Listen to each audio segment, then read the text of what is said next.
ఒకసారి వీడియో చూడండి. అర్థం కాలేదు కదా. ఇది చైనాలోని హైవేపై సీసీటీవీ కెమెరాలో రికార్డ్ అయిన దృశ్యం. ఒక ట్రక్ వచ్చి ఒక రిక్షాని గుద్దబోతుంటే ఒక మిస్టీరియస్ మ్యాన్ ఎనర్జీ, అతను సూపర్ హీరోవా, దెయ్యమా, లేక ఇంకేదైనా ఇప్పటి వరకు ఎవ్వరూ కనిపెట్టలేదు. అతను సేవ్ చేస్తాడు.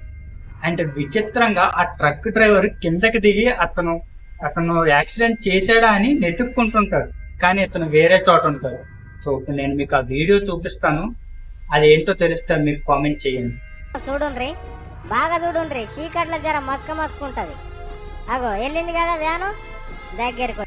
చూడుండ్రి వామ్మో, అయ్యో ఏడి మాయమైంది రిక్షా. అగో ముందుగాల చూసి మేము కూడా మీ లెక్కనే పరిశాన్ అయినాం. రిక్షకు తాకుడే ఆల్చం. ఇగో వీడికెళ్ళి ఒక మెరుపురుకొచ్చింది చూడు, మెరుపే మనిషి ఆకారమై ఆ రిక్షాని మాయం చేసింది.